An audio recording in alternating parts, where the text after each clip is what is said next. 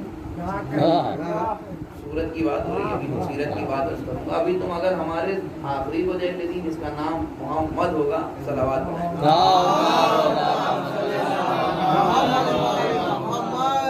ہوگا. جیسے ہی جناب یوسف نے کہا وہ کہنے لگے کہ نہیں ہوگا، وہ تم سے زیادہ خوبصورت ہوگا. تو یوسف گھبرا کے کہنے لگے کہ میں نے کہا اور تم نے یقین کیسے کر لیا؟ تو کہنے لگی اس کی دو وجہ. ایک وجہ تو یہ کہ جب تمہارے جیسا حسین کہہ رہا ہے کہ حسین ہوگا تو ہوگا، ہمارے جیسا خوبصورت کہہ رہا ہے کہ وہ خوبصورت ہوگا تو پھر ہوگا. اور پھر دوسری بات یہ کہ تم نے ابھی اس کا نام بتایا، جیسے ہی میں نے نام سنا میری قلبی کیفیت جو ہے عجیب ہونے لگی. ہم یہ سمجھ رہے ہیں جس کا نام ہی اتنا خوبصورت ہوگا وہ خود کتنا یہ شان ہے. یہ جناب پیغمبر اسلام کی شان ہے. لفظ محمد کو سن کے زلیخا کو اندازہ ہو گیا کہ محمد کتنے حسین ہوں گے. لیکن اب آپ اس کا حسن تو سمجھ لیجیے جس نے یہ نام محمد رکھا ہے. جناب عبد المطلب کی آنکھوں میں حضور ہیں اور جناب ابو طالب بھتیجے کو دیکھ کے جو ہیں ان کے قصیدے پڑھنا ہے. کیا کہنا بابا، ذرا اس بچے کی آنکھیں دیکھیے، اس بچے کی رخسار دیکھیے، اس بچے کے ناک دیکھیے، اس بچے کی پیشانی دیکھیے، اس بچے کا سینہ دیکھیے. پیغمبر کی تعریف کر رہے ہیں جناب ابو طالب. اور ابھی تھوڑی دیر پہلے آغوش میں جناب تشریف لائے پیغمبر اسلام اور بھتیجے کی تعریف کر رہے ہیں. جناب ابو طالب دیکھ دیکھ کے مسکرا رہے ہیں. تھوڑی دیر کے بعد جناب عبد المطلب کہنے لگے کہ میرے لال تعریف تو بہت ہوئی، نام کیا رکھے ہیں؟ تو جناب ابو طالب نے کہا کیونکہ ہم اس کی تعریف پہلے ہی کر چکے لہذا اس کا نام رکھتے ہیں محمد.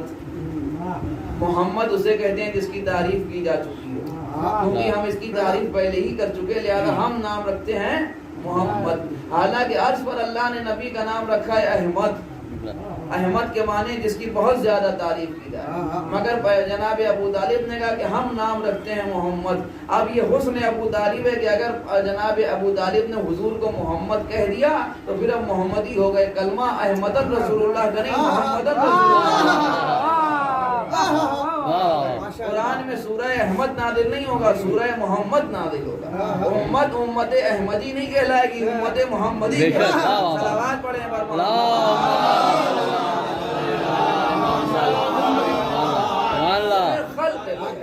کیا کہنے. پیغمبر کا خلق، پیغمبر کی صورت اتنی عظیم ہے کہ کائنات عالم و آدم رسول اللہ کے حسن کی عظمت کو نہیں سمجھتے. ایک بات میں الگ کی حضرت شاید آپ نے اس پر غور نہ کیا ہو کہ اللہ نے پیغمبر کے لیے فرمایا لولا کلمہ خلقت لک. حبیب اگر افلاک آپ کو نہ خلق کرتا تو افلاک کو نہ بناتا. زمین، آسمان، چاند، سورج، ہوا، فضا، خلا، یہ سب کچھ جو ہے وہ سب آپ ہی کے لیے بنایا ہے. آپ کو نہ بنانا ہوتا تو یہ سب کچھ نہ بناتا. اس کا مطلب یہ ہوا کہ وہ ایک ذات جس کے لیے اللہ نے کائنات کو خلق کیا ہے وہ ذات محمد. اب آپ ذرا سا اس کائنات کے اوپر نظر کیجئے کہ دنیا کتنی خوبصورت ہے. اب جو حضرات سفر کرتے ہیں ادھر ادھر گھومتے رہتے ہیں وہ زیادہ آسانی سمجھ سکتے ہیں. اور اگر مثلا نہیں بھی گئے تب تو سوشل میڈیا کا زمانہ ہے، آن لائن یوٹیوب وغیرہ پر ساری چیزیں دیکھی جاتی ہیں. کتنی خوبصورت ہے یہ دنیا. زمین اپنے آپ میں کتنی خوبصورت ہے، پہاڑ اپنے آپ میں کتنے خوبصورت ہیں، سمندر اپنے آپ میں کتنے خوبصورت ہیں، دریا اپنے آپ میں کتنے خوبصورت ہیں، شجر اپنے آپ میں کتنے خوبصورت ہیں، صحرا ہیں تو وہ بھی بے مثال و بے نظیر ہیں، دریا ہیں تو وہ بھی بے مثال و بے نظیر ہیں، پہاڑ ہیں تو وہ بھی بے مثال و بے نظیر ہیں. یعنی کل ملا کے دنیا کی خوبصورتی ایسی ہے کہ زبان سے بیان نہیں کی جا سکتی. ہزاروں روپے، کروڑوں، اربوں روپے سالانہ خرچ ہوتے ہیں صرف اس بات کا کہ لوگ دنیا کی خوبصورتی دیکھنے کے لیے پوری دنیا کا سفر کرتے ہیں یا نہیں کرتے ہیں. دنیا کتنی خوبصورت ہے، لوگ کہتے ہیں ابھی ہم نے غور ہی نہیں کیا کہ دنیا کتنی خوبصورت ہے. جس طرف نظر اٹھا کے دیکھیے بے مثال اور بے شمار حسن اللہ نے اس کائنات کو عطا کیا. یعنی اس نے خلق ہی اس کائنات کو بڑا حسین اور خوبصورت کیا اور خلق کر کے کہنے لگا لولا کلمہ خلقت الافلاک. اگر آپ کو نہ بنانا ہوتا تو اسے بناتے ہی نہیں. اس کا مطلب یہ ہوا کہ محمد کے صدقے میں بنایا. اب آپ مجھے غور کر کے بتائیے کہ جسے صدقہ بنایا، جب اسے اتنا خوبصورت بنایا تو جس کا صدقہ بنایا ہوگا اتنا خوبصورت ہوگا کہ جس کا صدقہ بنا کے اس کائنات کو بھیجا گیا. ایسا خلق کے ساتھ خلق پیغمبر کا تو جواب ہی نہیں, سیرت رسول کا تو جواب ہی نہیں. اس لیے کہ اکثر لوگ کہتے ہیں کہ صاحب رسول اللہ تو دو حیثیتوں سے بولتے تھے, کبھی وہ انسان کی حیثیت سے بولتے تھے, کبھی وہ رسول کی حیثیت سے بولتے. اچھا ہمیں بھی معلوم ہے کہ ایسا کیوں ہوتا ہے. جب پیغمبر ہمارے مطلب کی کہیں گے تو رسول ہو جائیں گے, جب اہل بیت کے لیے کچھ کہیں گے تو بشر ہو جائیں گے. اس جو ہے فنڈے اور اسی فارمولے اور فلسفے پر انہوں نے یہ تفریق کی کہ اگر انہوں نے کہا علی کو منی وانا من هو الفاطمہ تو بذات منی الحسن والحسین سید شباب جنات, تو کہیں گے صاحب یہ بھائی نے کہا ہے, اور باپ نے کہا ہے, اور نانا نے کہا ہے. لیکن اگر کوئی اپنے مطلب کی بات ہوگی تو کہیں گے اللہ کے رسول نے کہا ہے. میں آپ کی خدمت میں ایک بات عرض کروں, رسول اللہ نے انہی دنوں میں کہا کہ نکل جا میری بزم سے. حضور نے پیغمبر نے ایک صاحب جگہ کہ نکل جا میری بزم سے. اب آپ ہمیں یہ سوچ کے بتائیے کہ یہ انسان کی حیثیت سے کہا یا رسول کی حیثیت سے کہا. اگر انسان کی حیثیت سے کہا تو بھائی رسول جیسا رحمت للعالمین جس نے کبھی کسی سے ٹیڑھی زبان سے بات نہ کی ہو, اگر وہ اپنی بزم سے کسی کو نکال رہا ہے تو آدمی اتنا بڑا خراب ہوگا, اس کا اندازہ تو آپ اسی سے لگا لیں. اور اگر آپ کہیے کہ نبی کی حیثیت سے کہا تو اور بات زیادہ بدتر ہو جا رہی ہے کہ جسے نبی اپنی بزم میں بٹھانے کے قابل نہ سمجھ جائے, امت اسے اپنے سر پر بٹھائے.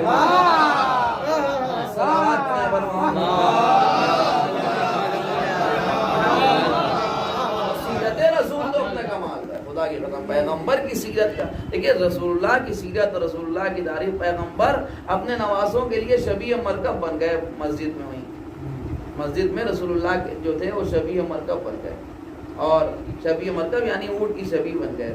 عام طور پر اکثر لوگ کہتے ہیں ناکا بن گئے, تو یہ ذرا سی رعایت ہے, یہاں بزرگ بیٹھے ہوئے ہیں یہ تصدیق کریں گے, ناکا نہیں کہنا چاہیے. اس کی وجہ یہ کہ ناکا اصل میں کہتے ہیں اونٹنی کو, تو پیغمبر ناکے کی شبیہ نہیں بنے, شبیہ مرکب سواری کی شبیہ.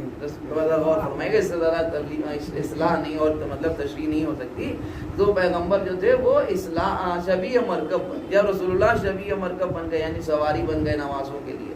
اور دونوں نے بیٹھ کے نوازوں کو بٹھایا, اور ایک زلف ایک کے ہاتھ میں, دوسری زلف ایک کے ہاتھ میں, اور امام پیغمبر وہیں صحن مسجد میں جو ہے وہ چکر لگا رہے ہیں. ایک صحابی نے کہا نعم المرکب, مرکب یعنی سواری, نام یعنی اور نعمہ مطلب بہترین, خوبصورت, اچھی. نعم المرکب کا مطلب یہ کہ بہترین سواری. آپ مثال کے طور موٹر سائیکل خرید کے لائے, ہمارے منتظر صاحب جیسے ہی انہوں نے گاڑی اپنے گھر کے دروازے پر کھڑی کی, کچھ محلے والے کچھ گھر والے نکلے اور انہوں نے گاڑی کو دیکھ کے کہا صاحب کیا ہوگا, گاڑی خریدی, کیا ناراض ہو جائیں گے؟ خوش ہوں گے, اچھی بات ہے, سواری لائیں, ظاہر سی بات ہے لائے اس لیے کہ لوگ اچھا دیکھیں, اچھی سمجھ کے لائیں, تو لوگ اچھا کیوں نہیں کہیں گے, کیا اچھی سواری, کیا کہنا ماشاءاللہ. کار لے کے آئیں صاحب بہت اچھی سواری ہے, کوئی ناراض نہیں ہوتا, اس لیے کہ اس میں ناراض ہونے کی بات ہی نہیں ہے. تو سامنے کی بات ہے کہ اچھی چیز ہے تو تعریف تو کی جائے گی. لیکن پیغمبر کے سامنے جب کسی نے آگے کہا نعم المرکب بہترین سواری ہے تو رسول ناراض ہو گئے. پیغمبر نے کہا یہ کیوں نہیں کہتا نعم الراکب و نعم المرکب, راکب یعنی سوار, مرکب یعنی سواری. پیغمبر کی تعریف کر کے اس نے کہا نعم المرکب, سواری بہت عمدہ ہے. جیسے نے کہا کہ سواری بہت عمدہ ہے, تو پیغمبر ناراض ہو کے کہنے لگے یہ کہے کہ سوار بہت عمدہ ہے. کہنے لگے پہلے یہ کہو کہ سوار عمدہ ہے, بعد میں یہ کہو کہ سواری عمدہ ہے. مطلب یہ ہوا کہ سوار ہیں نوازے, سواری ہیں رسول. صحابی نے کہا کہ سواری بہترین ہے, تو ناراض ہو کے کہہ رہے ہیں پہلے یہ کہو کہ سوار عمدہ ہے. اس کا مطلب یہ ہوا کہ صحابی نے کی پیغمبر کی تعریف, لیکن پیغمبر نے ناراض ہو کے کہا پہلے نوازوں کی تعریف کرو. پیغمبر نے کہا پہلے نوازوں کی تعریف کرو. اس کا مطلب یہ ہوا کہ جب کوئی پیغمبر کی تعریف کرے, اور پیغمبر کی تعریف کو اپنی زبان میں کہتے ہیں نعت, اس کا مطلب یہ ہوا کہ صحابی نے پڑھی نعت, لیکن پر ناراض ہو کے کہنے لگے پہلے اہل بیت کا قصیدہ پڑھو. اس کا مطلب یہ ہوا کہ بغیر اہل بیت کے قصیدے کے پیغمبر کو نعت بھی پسند نہیں ہے. آپ مجھے بتائیے کہ جب بغیر اہل بیت کے قصیدے کے پیغمبر کو نعت پسند نہیں ہے, تو بغیر علی ولی اللہ کے اللہ کو کلمہ کیسے پسند ہے؟ صلوات پڑھے بر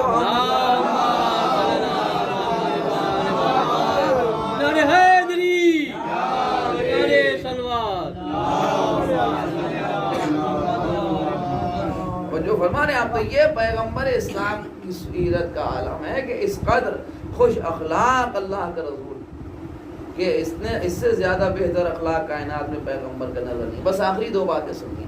عالم یہ ہے کہ جب کوئی رسول اللہ سے مصافحہ کرنے کے لیے آ جاتا ہے، اکثر لوگ مصافحہ کرتے ہیں تو مصافحہ کرتے ہیں اور مثلاً آپ نے اپنا ہاتھ اپنی طرف کر لیا، آپ نے اپنا ہاتھ اپنی طرف کر لیا، مصافحہ ثواباً تبرکاً جو تھا ضرورتاً وہ ہو گیا۔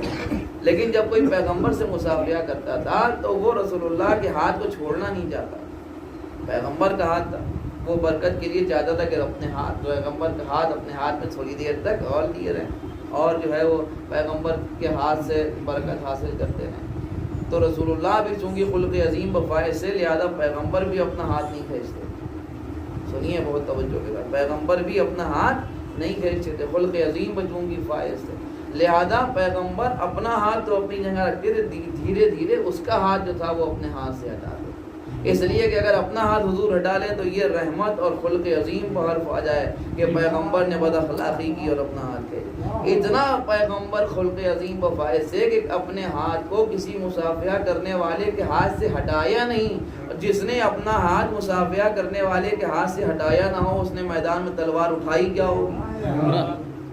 کسی پر پیغمبر نے تلوار نہیں اٹھائی۔ احد کے میدان میں جب پیغمبر کی طرف نیزے لے کے دشمن پڑنے لگے تو بھی نہ قدم پیچھے ہٹائے نہ تلوار اٹھائی، اس لیے کہ نبوت قدم نہیں ہٹانے دیتی تھی، تلوار رحمت جو تھی وہ تلوار نہیں اٹھانے دیتی تھی، مگر اطمینان کا عالم یہ تھا کہ چہرے پر کوئی پریشانی نہیں تھی، شاید علی مرتضیٰ جیسے مشکل کشا پر۔ اب جو علی کو آواز دی اور نرغے میں مولا علی نظر آئے اور انہوں نے نرغے کو صاف کیا تو سارے کے سارے کفار جن کے نیزے پیغمبر کی طرف بڑھ رہے تھے ان کے سر کٹ کٹ کے حضور کے قدموں میں گرنے لگے، اور جناب پیغمبر اسلام کو دونوں ہاتھوں پر اٹھا کے پیغمبر مولا علی نے 3 مرتبہ کہا، ہاذا محمد ہاذا محمد ہاذا محمد، یہ ہے محمد یہ ہے محمد یہ ہے۔ تھوڑی دیر پہلے جب مقتل میں آواز گونجی تھی تو آواز آئی تھی قتل محمد قتل محمد قتل محمد، محمد قتل ہو گئے قتل ہو گئے قتل ہو گئے۔ ابھی یہاں انہوں نے کہا کہ ہاذا محمد ہاذا محمد ہاذا محمد، یہ ہے محمد یہ ہے محمد یہ ہے محمد۔ اللہ کو بھی یہ منظر اتنا پسند آیا کہ احد کے میدان میں علی محمد کو اٹھائے ہوئے ہیں حفاظت اور پہچانوانے کے لیے، تو پھر اب غدیر کے میدان میں محمد علی کو اٹھائیں گے۔ اللہ کی رحمت پر تو مولا فہذا